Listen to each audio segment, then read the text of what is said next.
Hello, everybody. This is Christina Laster here to talk about being censored on social media, censorship. I was really triggered with the shadow banning and all the things that continue to happen for no apparent reason, for me sharing the truth. And I thought that I would turn my frustration and anger into a lesson, right? And pursue justice. And so my form of justice is by making sure my people don't perish for lack of knowledge, and providing you guys with the tools, legal knowledge and understanding about what's happening with the censorship. So here is what we're going to be talking about. And so I wanted to start out with thinking about the ways that people use, misuse, and abuse power, right? I always ask this question like power, who has it? For whose benefit is it had? And at whose expense, right? And it seems like as a community, we're always expendable, right? And it makes you question like, when is this wickedness going to be over? And all of the things that we know to be true in society that continue to be perpetuated generationally, and we got to continue to stand up and fight back. And then they try to silence our voices, but we won't be silenced. We won't be silenced, and we're not going to be quiet. And so this came out of that fury and indignation, just about the attempted erasure and silencing of our voices, and the truth. So, one powerful truth about social media censorship of Black intelligence, creativity, and free thought is that it's connected to supremacist ideology and the status quo, because it reinforces the idea that dominant culture is the only valid perspective and any dissenting voices must be quiet, right? We see this all the time. Like, I can share the truth and my stuff will get shadow banned, and then someone can be twerking with their children, and that's their thing. If that's what they do, it's inappropriate for me, right? And that is a million some odd views, right?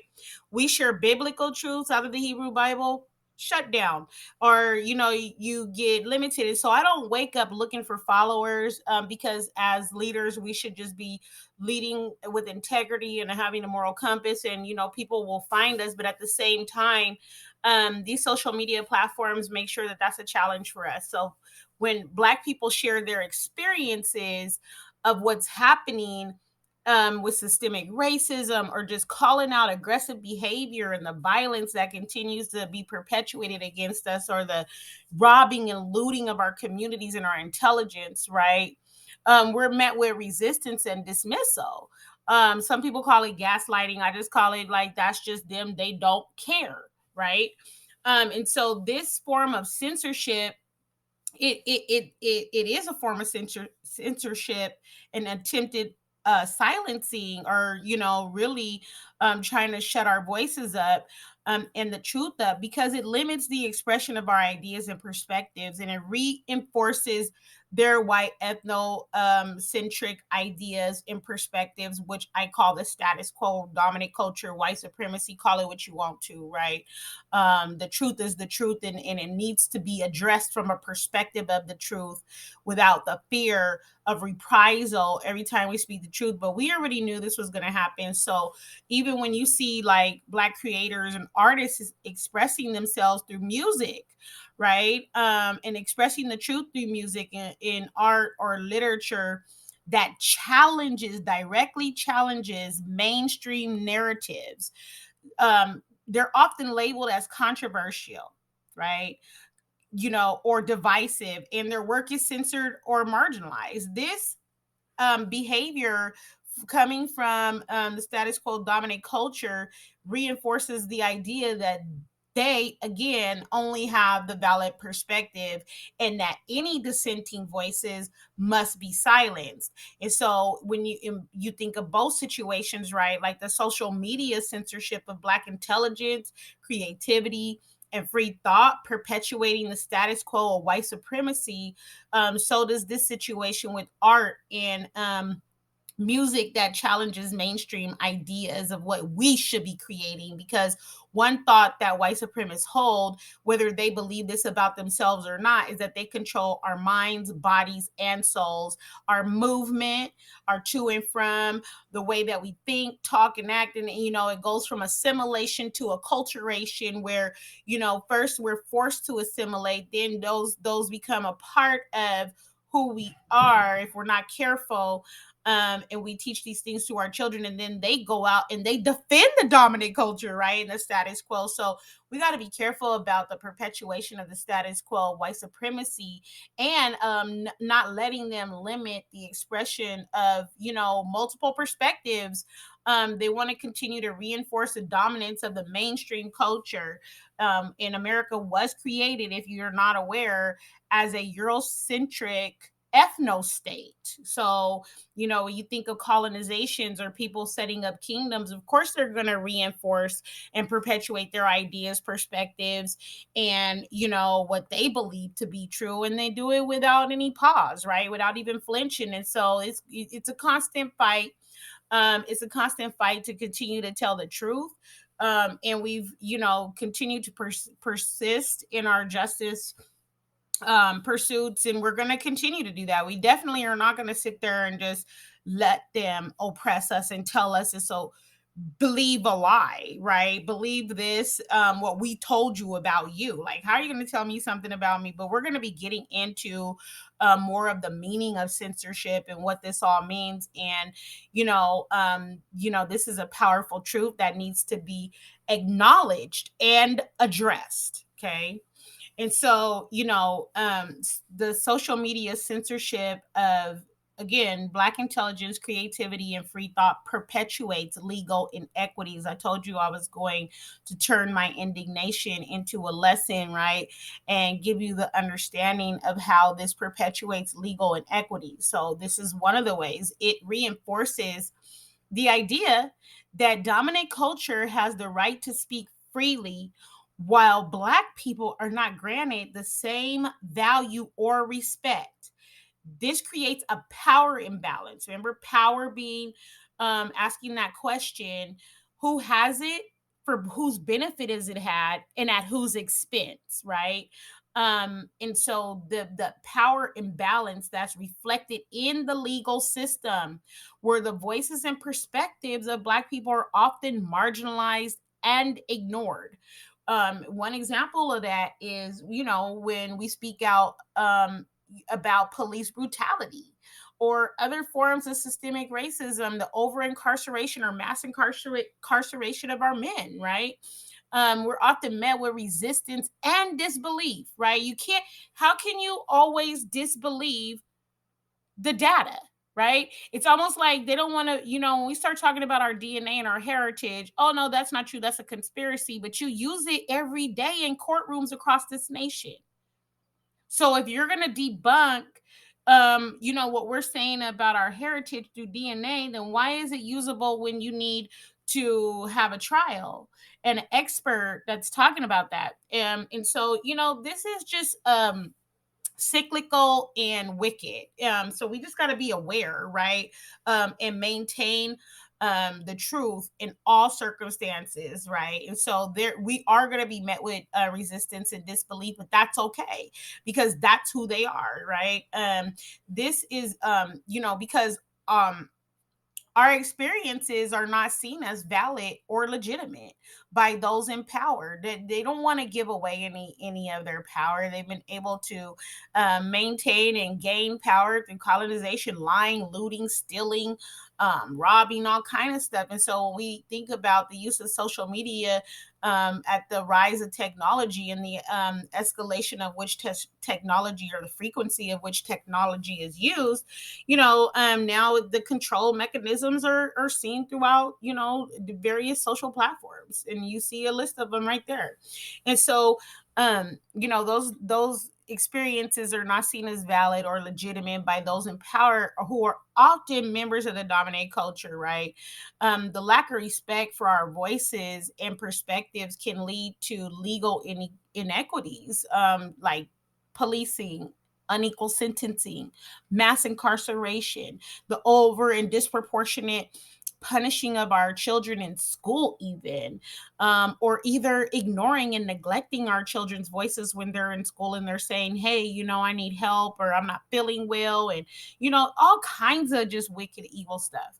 And so those are all forms of discriminations in the way that they continue to keep power, their power, and maintain their so-called fraudulent authority and power, because in the end, we know the Most High is going to show who really is in power.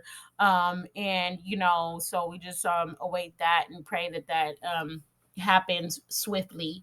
When we see social media censorship of Black intelligence, creativity, and free thought, right? It limits our ability to organize and advocate for our rights, because if our messages can't get out, it's like, how are we going to connect, especially over the past few years when we don't know if there's going to be, can we come out, go in, work from home, go to work, shut down, blah, blah, blah. And we're connecting with each other, and organizing via social media, right? And so censorship limits that ability to organize and advocate with each other, for each other, and for our rights. So you see all these other people, they get on here and they have, campaigns and initiatives, talk about each other. Some of the stuff is not even intelligible or rational or reasonable, right? We're bringing forth the truth, knowledge, wisdom, and understanding in a rational, reasonable, an integrous way, and it's getting censored and limited, because that's power. That's real power, right? That's real power. You will know the truth, and the truth will set you free.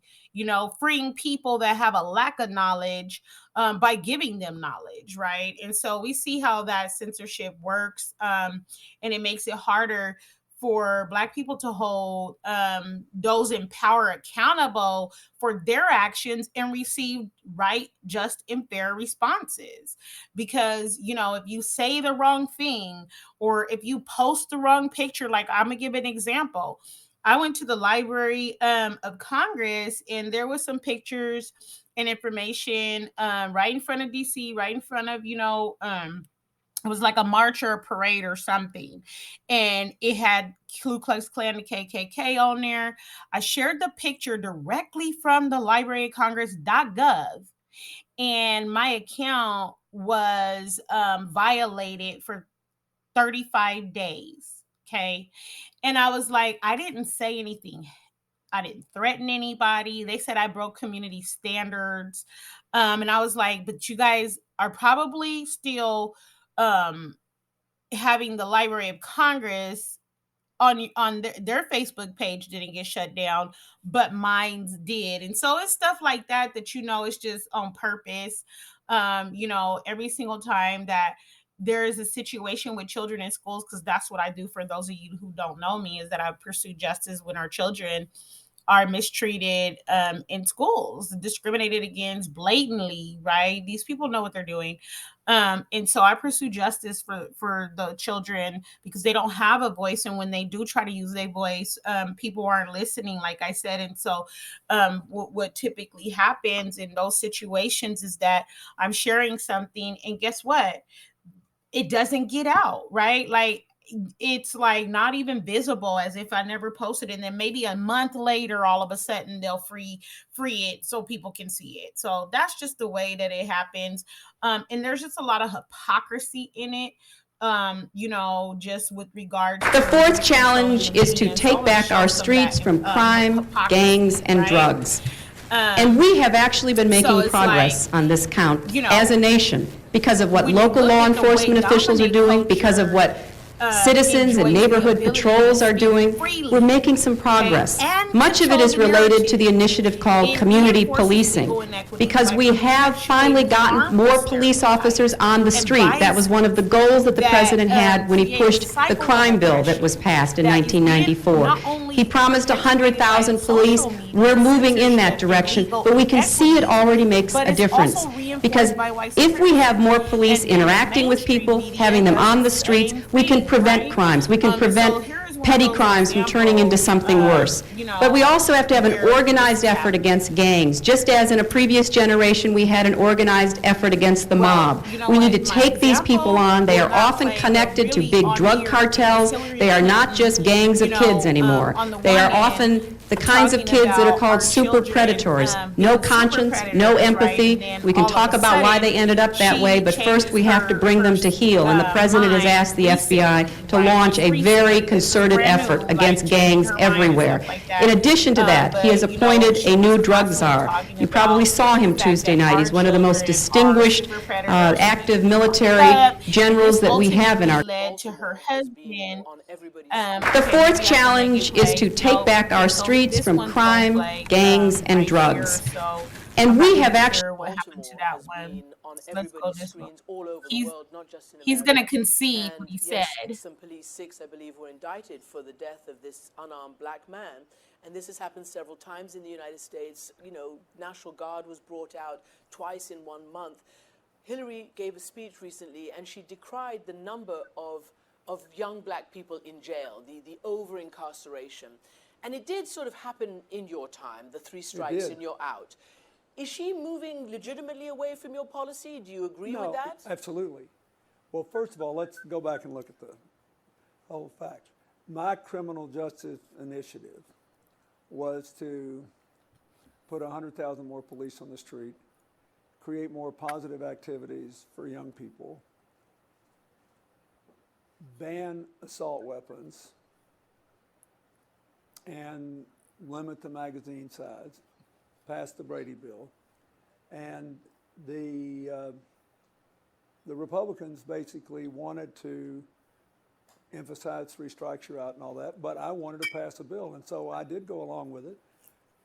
And there was a whole movement toward emphasizing that, especially that 3 strikes deal, because we had evidence that a very small percentage of the criminal population created a very high percentage of committed a very high percentage of the serious crimes.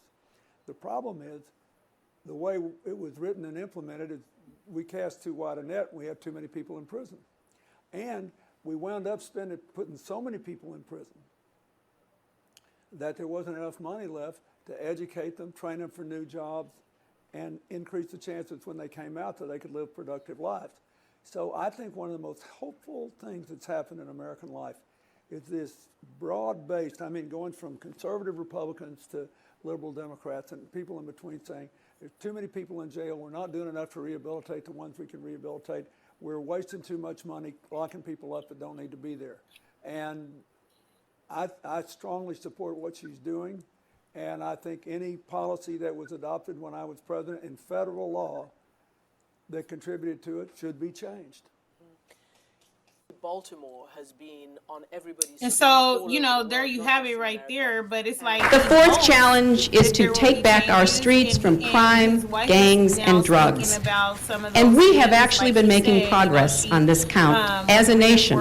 It's now been 25 years since the 1994 crime bill. It's time to repeal it. And it's abundantly clear, putting more people in prison hasn't made us safer. What it has done is decimate communities of color and rip families and communities like mine apart. The 1994 crime bill was written by a bunch of politicians who wanted to show they were tough on crime. So they passed mandatory minimums and tougher sentences, 3 strikes and you're out laws, and many more arrests for drug offenses. The bill gave states billions of dollars to build more prisons and keep people in prison longer. The result, the crime bill has filled our nation's prisons and jails with our fellow Americans, most of them black or Latino. We spent and keep spending billions of dollars on incarceration and enforcement instead of prevention.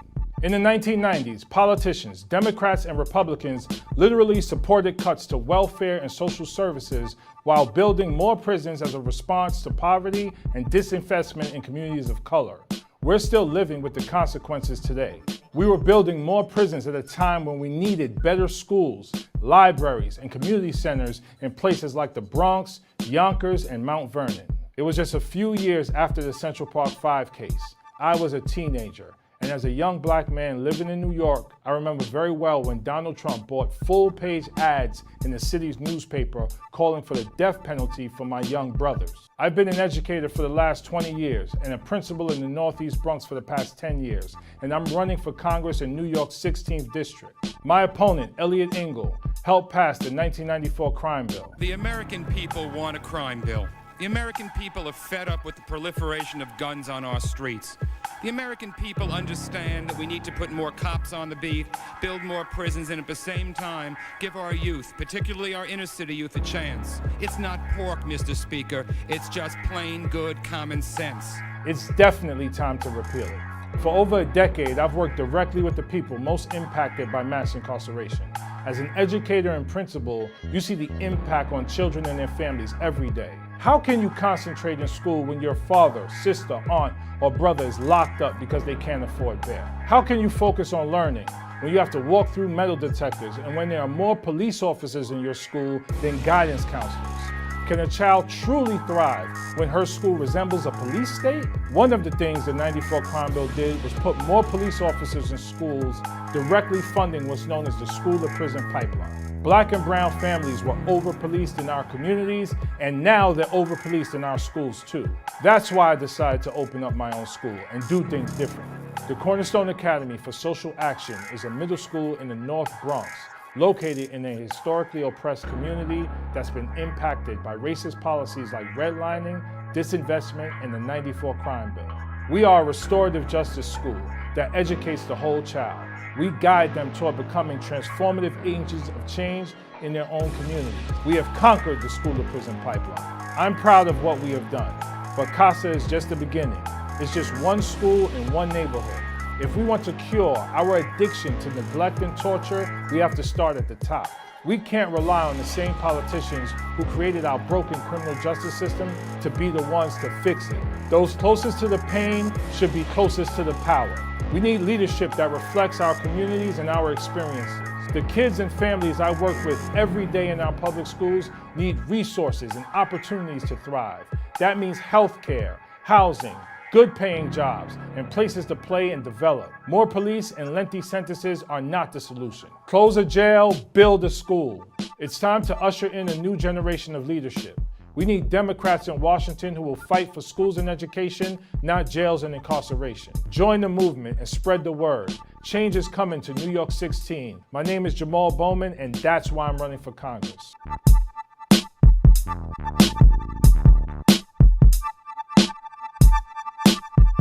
It's now been 25 years since the 1994 crime bill. So I think it should be, said that I'm not endorsing any political agenda or candidate or political party, right? I'm just here to show examples of what's happening and what's being said, right? Obviously, there's two parallel lanes and they're not merging. So they passed mandatory Bill minimums Clinton and tougher his wife, sentences, 3 strikes and you're out laws, and many more arrests for drug offenses. The Bill gave states billions of dollars to build more prisons and keep people in prison longer.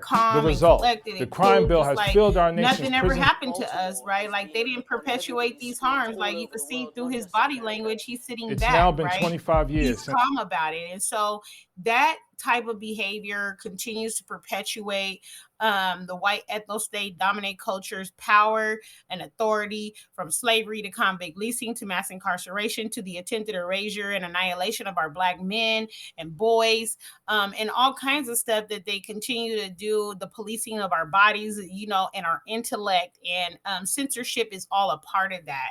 And so when we look at how to address these issues and bring forth justice, it's important to recognize the value and legitimacy of our voices and perspectives and demand a legal system, which is supposed to do this anyway, right? That decides justly regardless of race or ethnicity.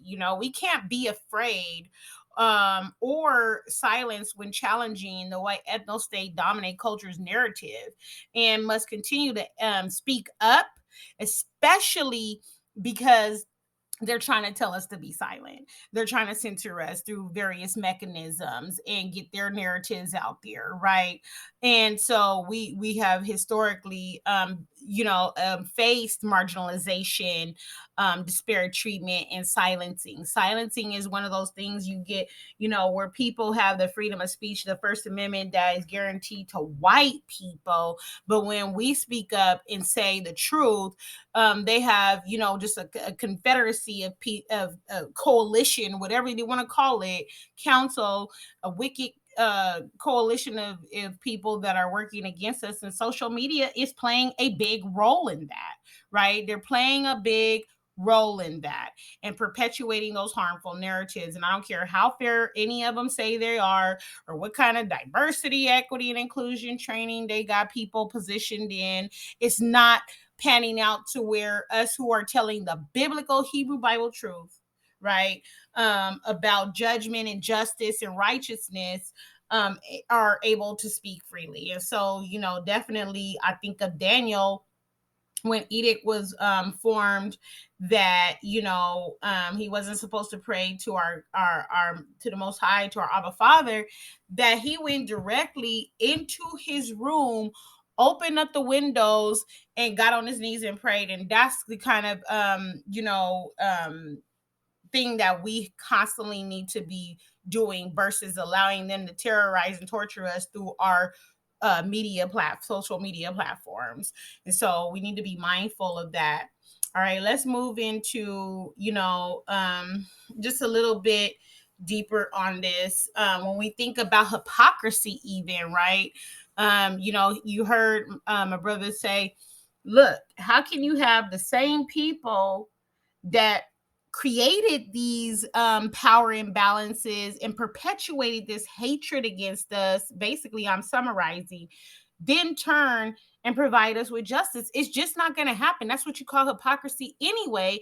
The hypocrisy of social media platforms that allow negative portrayals of Black culture to go unchecked constantly every day, while censoring us who speak out against injustice, is deeply troubling. Okay. This perpetuates a cycle of oppression and reinforces harmful imagery, stereotypes, and narratives about us, while silencing those of us who are advocating for real righteousness and justice. This double standard, right? That continues to foster legal inequities and reinforce harmful stereotypes, right? We're often portrayed in a negative light, like the Hillary Clinton video that I had queued up, but it didn't work. Talked about our children and the fact that super predators. Like, really? I see more white children doing predatory things on a constant basis, and then they say they have a mental health issue, right? And so we got to think about who's controlling the narrative. We're often portrayed in this negative imagery and light, and our voices are often silenced or ignored. And that power imbalance just continues to exist. And if you follow the money and all this other stuff, you know who's at the top of that. And nobody's just going to concede their power. And that power imbalance is reflected all throughout every single system or aspect of United States of America, culture, so-called, democratic culture, right? We see that in the legal system. We see that when Black people are marginalized and just treated like nobody, right? Like, we don't have any legal rights. When are our legal rights gonna match our experiences with our rights? When are our legal freedoms gonna match our experiences with freedom? Because they're not matching. You can't tell me that we have all these constitutional guarantees and rights and we're no longer being bound like slaves, when we really don't have a way to tap in or access those rights. Like, that's a lie, right? And so you get this hypocrisy where content creators who create negative portrayals of who we are given a platform and even boosted by social media algorithms. And this in itself creates cycles of oppression because it's in everybody's face, right? And this is perpetuated not just by social media platforms that reinforce white supremacy, but it's also, like I said, in the mainstream media as well. And so we got to address this issue by telling the truth and continuing to advocate whatever that may look like. Pursue justice is what I like to call it. Righteousness and justice go hand in hand. You got to make it right. And these people don't have the wherewithal or the ability to make it right. And they've proven that, yet they set rules and guidelines for how we're supposed to act, think, and what we're supposed to say. And meanwhile, perpetuating the most wicked things on earth. Okay. The most wicked things on earth. And so look at that as a form of hypocrisy as well. All right, so I want to go to the word censor, right? So we can dig into the root etymology of this. In ancient Rome, a censor was a public official responsible for conducting a census of the population and overseeing various administrative duties related to public morality. Public morality. Okay. Censors were responsible for maintaining the ethical standards of Roman society. And as such, they had the power to remove citizens from the register of the eligible voters and exclude them from certain public offices if they did not meet certain moral standards. Or how do you become the moral police? You're doing the most wicked stuff and then setting ethical and moral standards for how everybody else is supposed to act, right? And giving consequences when people don't do what you want them to do, right? And we see that carried out in American society now. So the term censor comes from the Latin word censere, which means to assess or to judge. But we know their judgments and assessments are not righteous. Okay. This is reflective of the role that censors played in Roman society as they were tasked with assessing the worthiness of citizens and making judgments about their eligibility for certain privileges and responsibilities, right? You see the sign I got, how many roads actually do lead to Rome, right? And so when we think about the legal system and structure of law and common law here, some of the things from English law were adopted, but most of what they chose to adopt was from Roman law, and they chose to not adopt some of the English law, common law, and other things because they like the wicked Roman law instead. Okay. Like I talk about another type of law, partis sequitur ventrum, that gets me shut down every time, right? So I'm just taking a risk here. Every single thing that we can think about, right, as far as how our bodies and minds have been, assessed and judged, come from this notion of the evil Romans in Roman law, right? So you guys should be aware of that when we look at the word censor and where censorship comes from. Over time, the word censorship came to be associated with the practice of restricting or suppressing speech or other forms of expression that were deemed to be harmful or offensive. While this usage of the term is not strictly related to its historical origins, it does reflect, or it reflects, the idea that censors and censorship are concerned with the regulating and controlling. Remember, I talked about, that regulating, controlling our minds, our bodies, and our speech, the flow of information and ideas in society. And yeah, that's accurate. It reflects the idea that censors and censorship are concerned with regulating and controlling the flow of information and ideas in society. So do we really have the ability to speak freely? And so these democratic so-called notions and claims and rights, yeah, okay. So we need to be really thinking about that, right? And for those of you that don't know about the Romans and their wicked empire, look them up. Okay. And so we have an issue, right, with the censorship and media. Okay. And we're going to talk about those issues. So this is issue number one. By filtering content that is not aligned with the social media platform's guidelines, Black people who go against the status quo often have their voices silenced and their ideas suppressed, okay? And this was a Roman practice, which turned into an American legal practice, and social media practice, right? Number two, social media algorithms tend to favor content that is popular and aligns with the societal norms, which often excludes Black people who speak out against the mainstream narrative. Okay. Number three, social media companies have been accused of unfairly targeting and censoring Black activists. I'm one of them. They do it to me all the time.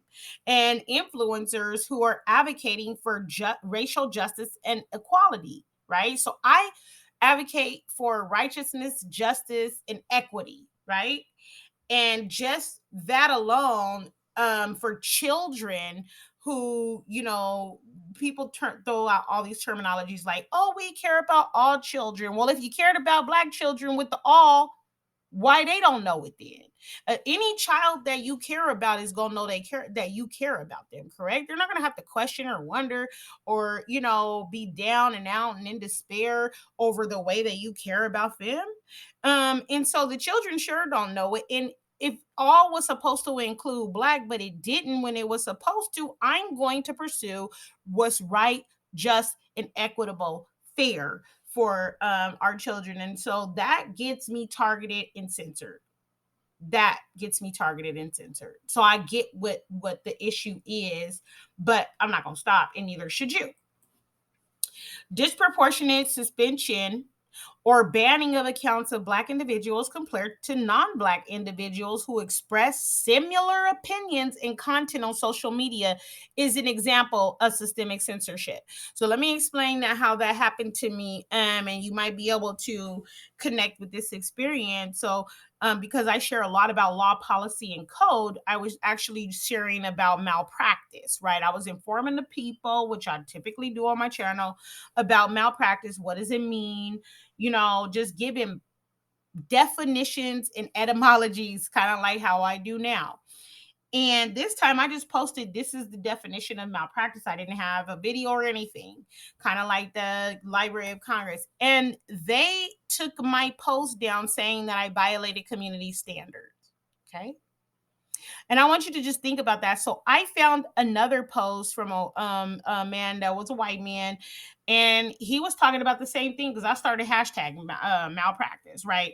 And there was tons of posts that were giving personal opinions and all this other stuff, not just a basic definition, right? And those posts were allowed to fully thrive, but mine's violated community standards. And so I brought that on an appeal to the book, and they still denied it. And so I was just like, wow, that's interesting. And yeah, there needs to be some lawsuits filed here. All right. And so social media platforms, issue number 5 on censorship in social media. Social media platforms often lack diversity among their content moderators, which is true. I complained about this on TikTok. Like, who is moderating content, right? Because obviously they lack cultural congruence. They don't understand what it is, the ways that we share things with, various components in them. And so they have marked a video as like hostile, and I had to go and appeal that. And I was like, this is very interesting because it was all based on the Hebrew Bible. So of course that to them is like, oh no, we get that out of here, right? So their moderators got issues leading to biased decisions on what content is acceptable or not. This often results in us receiving harsher penalties or removal of our accounts. I had my account was removed from TikTok. And so, anyway, I'm going to do a shameless plug. If you're looking for me on TikTok, it's at 365 WISE, 365 WISE. That's also on Instagram. Here at YouTube, I'm at The Bold Authority. But at Instagram and TikTok, you can find me at 365 5 whys, right? So anyway, I ended up getting my account back, but I had to just continue for days in this appeals process. And meanwhile, I'm watching other people do terrible things on TikTok, and none of that stuff is against community standards or hostile or violent or provoking violence is what they call it when we talk about the truth about our condition and how we're treated, right? So watch them. Issue number 6. Social media platforms have been criticized for their lack of transparency in how they filter and curate content, which can lead to biases and censorship against Black people who go against the status quo. Again, it's always about what dominant culture wants, how they want us to think, feel, react, respond, talk, how wear our hair even, or what we, how we dress. Like, be quiet, go somewhere. You're not the Most High. You don't have that control over us, right?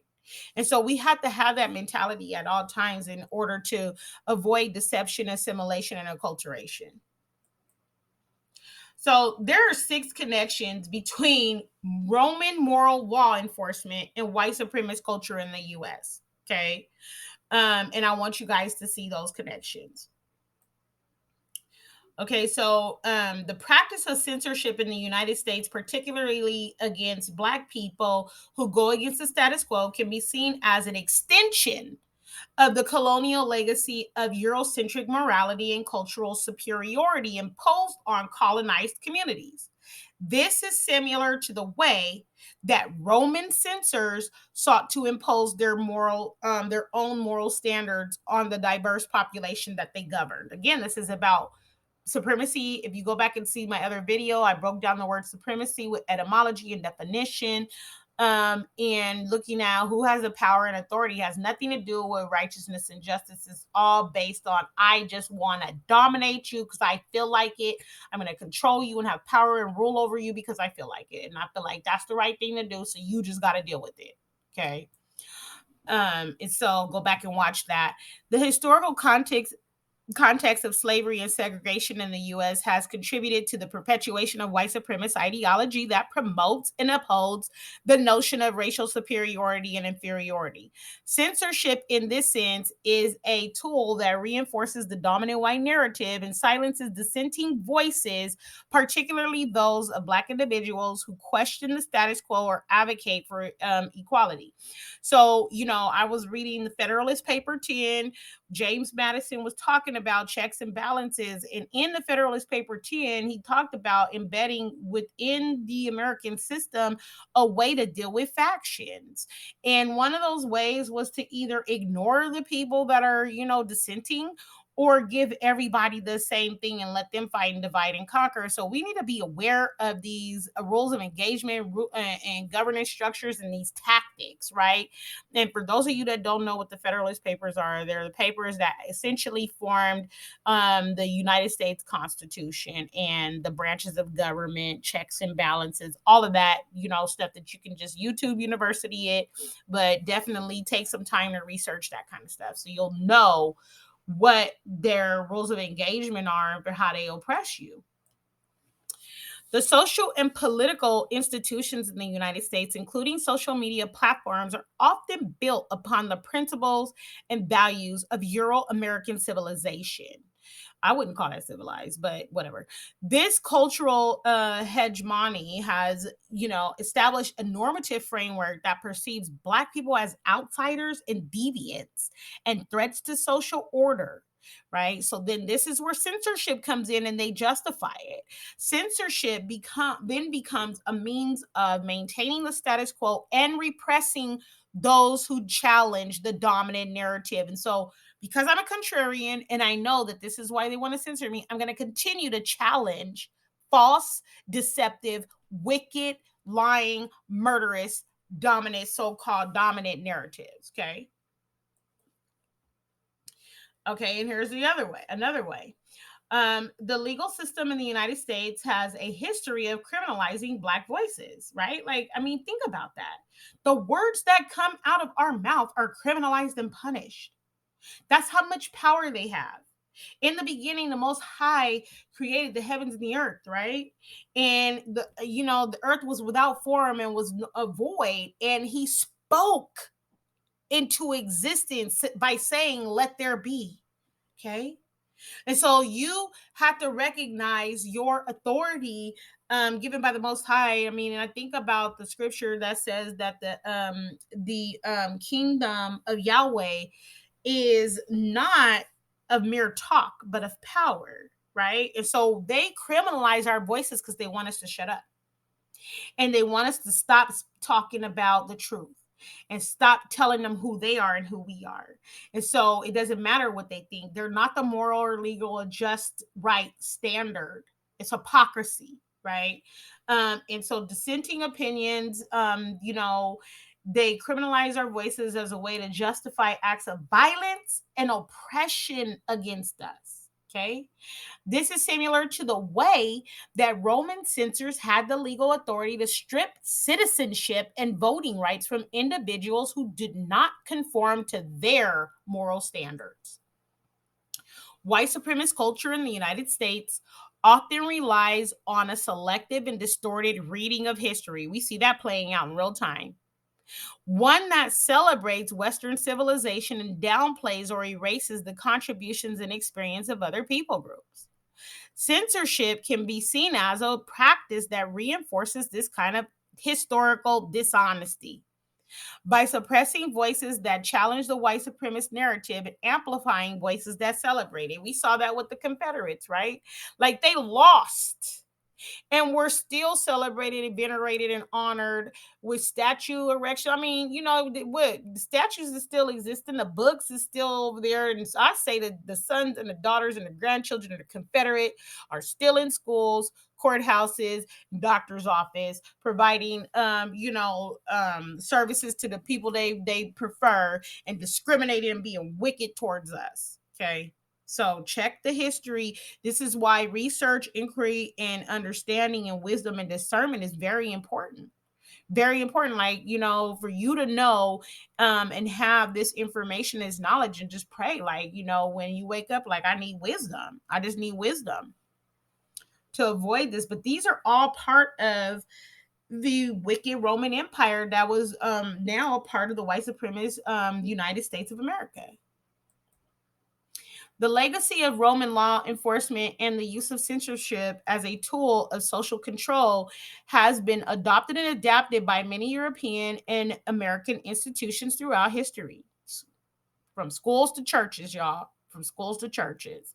Okay. And in many cases, these adaptations were made in service of oppressive agendas. Look up the White Citizens Council when you get a chance.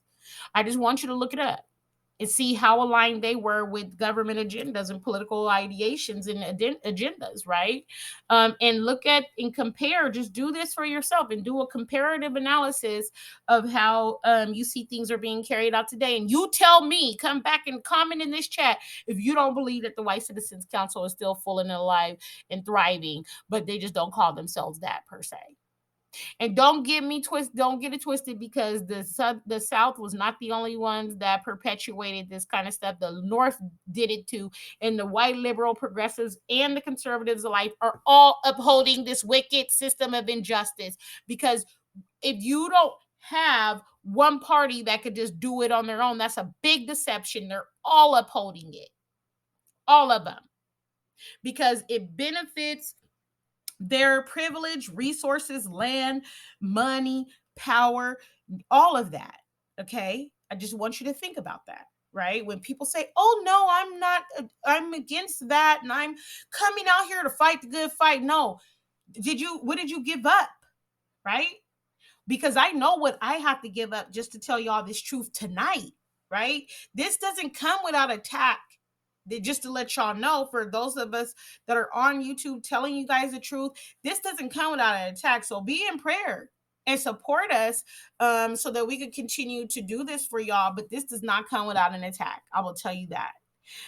What I do for children does not come without an attack. Okay. And so these are part of, what Roman law enforcement looked like, and it's still being utilized as a tool of controlling us today. All right. And so when considering righteousness and justice as the moral compass, not their fake justice and lack of righteousness, but when considering and false, I can't stand that false Christian humility that they play games with. I talk about that in another video about the little boy that was going to the Calvary Baptist School, and they said he was a gangster for having his hair braided. Our little son over there in New Orleans, Louisiana, no, Slidell, Louisiana. So check that out. I just posted that recently, but yeah.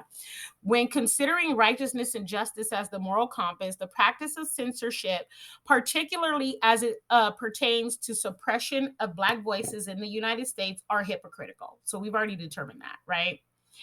And so censorship, here's the reasons why. I'm going to always back my claims up, okay? Censorship, especially as it affects Black people in the United States, goes against the very principles of their notions and claims of freedom of speech and expression that are foundational to American democracy, so-called American notions of democracy. If righteousness and justice are to be used as moral compasses, then the suppression of dissenting voices and the subjugation of non-status quo opinions runs contrary to these. Okay. So you need to understand this false notion of American democracy. This lady got mad at me because she's like, well, it's because you need to vote for Democrats. Like, what? What's wrong with you? I don't vote for Democrats or Republicans. How about that? And it's like people will defend these political parties harder than they'll defend the children getting oppressed in the schools. Tell them to hurry up and wait. Oh, that's a sad story. But let me go over here and defend my favorite senator or rep or legislator. Or look at my governor over there. Man, get out of my face with that. It's upsetting, right? Like, that's wickedness. I want it away from me. And we got to start getting rid of the wickedness surrounding us and just letting people know, like, you know what? That's a form of wickedness. You can't be around me like that. And I try to at least give them knowledge. You hope they don't perish. But the second part of that, my people perish for a lack of knowledge, is because you have rejected knowledge, right? And then Yahweh tells what he's going to do, okay? Moral agents are supposed to act in ways that are consistent with the values and principles that they espouse. While the United States has long emphasized its commitment to liberty, equality, and justice, the practice of censorship and the suppression of Black voices suggests that these ideals may not be as deeply held as they ought to be. If the United States is to be seen as a moral and just society, which I don't think there's any hope for that, and it looked like they about to, like, Rome fell, they fell too. It must act in accordance with these values, even when it is uncomfortable or unpopular. So for those of you that got some hope and want to pursue, like I tell people, I woke up this morning with my mind stayed on freedom. Okay, and that's the realest thing I can say. People say, hey, how you doing today? I woke up this morning with my mind stayed on freedom, and it's gonna stay there. Liberation, life, liberation, and the pursuit of justice. That's what I call it. Life, liberation, and the pursuit of justice. You can't be just if you're not right. Okay. From a moral standpoint, any policy or practice that promotes inequality and oppression, as censorship often does, cannot be considered just or righteous. When certain voices are privileged and others are silenced, this creates an uneven playing field. Yes, evil, not uneven, but it is evil. Uneven playing field that is not consistent with the American stated offer of equal opportunity. To act justly and righteously, society must show and prove that it can provide equal opportunities for all people to be heard and to contribute to the conversation. This requires an acknowledgement of the systemic inequities and injustices that have made it difficult for Black voices to be heard in the past, and a concerted effort to create a more just society moving forward. I want y'all to think about, are we there yet? And are we going to get there here? So I remember Yahweh told, or Elohim told Moses, go on down there and tell Pharaoh, I said, let my people go. But the second part of that is that so they can come into a true form and sense of worship towards me, of me, right? And so I am challenged with the notion of being able to fully realize the capacity of worship while we're surrounded by wicked heathens all over, perpetuating injustices in this constant fight, maintaining, a wisdom and discernment and truth, right? Truth, and then teaching that to our children. And so I pray that the Most High demand that Pharaoh let my people go and that he puts the wicked heathen to flight. Thank you for joining me, to talk about this, because like I said, I got tired of getting shadow banned. And so ultimately I decided that, I was just going to take my indignation, because I can't control nobody else's behavior, but I can control mine. And the fruit of the Ruach is self-control. So, I'm thankful that I'm able to come and then teach a lesson and learn a lesson about it. And so here's John 8:44. For you are the children of your father, the devil, and you love to do the evil things he does. He was a murderer from the beginning.